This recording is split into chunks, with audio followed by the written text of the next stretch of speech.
Magandang hapon po mga kahanap buhay. So nandito tayo ngayon sa tanim ni Inday Hazel. So ito nagtanim si Inday Hazel dito sa Maragondon guys. Yan. So ito guys, mayroong kadugtong to mamayang ito ay kalabasa guys. So ito naman ang ubi, itong ubi na yan katabi niya guys.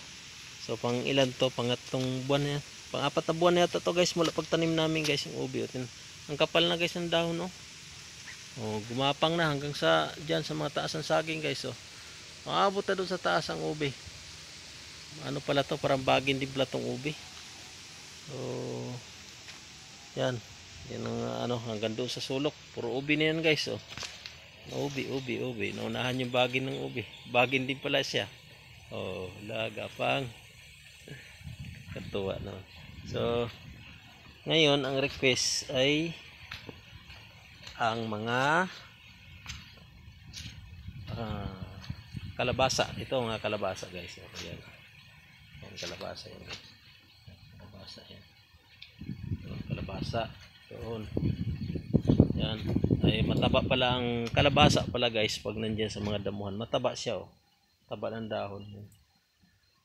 Pupunta. So ito naman kalabasa din to kabilang. Ito yung piswan niya na ano, kalabasa. So, ganun guys. Oh. Malinis na, lilinis ko. Nagbunga na nga yan guys. Kita niyo yung bunga niyan guys. Oh. Oh, ayan. Kita niyo yung bunga na yan. Bunga na yan. Pagkalooban na ng Panginoon yan, tuloy-tuloy yan. So, ganun guys. Oh. Doon. Nandito lang na ano ko, nalinis dito. Ano init na kasi, kaya hirap. Oh, dito na, linis ko na rin to dito. Dito, nalinis ko na yan, ganyan, hanggang dito, puno na to. So yun lang doon ang problema, yun doon, doon yan, hanggang dyan lang panalinis. Pero dito, mula dito sa puno na to hanggang doon, yan, malinis na, kabilang side na lang, yan, nalinis na yan. Tapos yan, naumpisahan ko na rin yan. Ganda palang linisin siya kasi hindi nasisira yung dahon, kinakain ng insekto dahon pag hindi malinis. So ito, payat ang ano, kalabasa pala pag yan, malinis ang umanda na siya yung kalabasa. Ito naman ang okra, taasan ng okra, malapit na magpakinabangan. Gaganon tayo guys. Siguro sunod diop ko baka malaki na yan, pwede nang gulayan niya.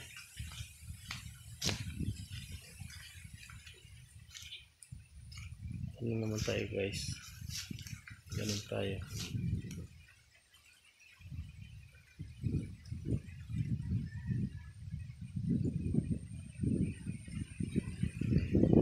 Ganda ng okra, mga kaokrahan. Ito talong mo yan oh, talong dyan. So, talong tayo mga talong. Okra malapit na rin, namumunga na rin, namulaklak na guys. Okra ni mama, dami ng okra. Kapalang okra. Uy, may mani sila mama, may mani silang tinanim wala. Mani. Walang mani. Uy, ang taba ng mani. Uy, hala, ang taba ng mani. Ang buyag. So, yung talong na to, ito guys, yung talong tanim ni Hazel. So, tumubo na ka, di ko expected na ganun. Tutubo pala siya oh. Talong guys, tinano namin nakaraan. Talong na yun. Ito, taba na siya. Maganda po, galing mo laga. Talong, ganda ng tubo. Kailangan talaga dito dahil pupunta tayo kasi dami nating asikasuhin. Sa kaganado ako magtrabaho pag kasama ka. Uy, itis na lang dyan. Ganado ako magtrabaho pag kasama ka. Di ba? Alam mo naman na kailangan kita sa buhay ko eh. Swali. Oh, yung okra na oh. Tumutubo may bunga ng okra oh. Oh, okra. Very good. Hmm? Uy, ganda pa ng ganda ng talong dito. Uy, very good. Mani. How? Really good, really good, really good.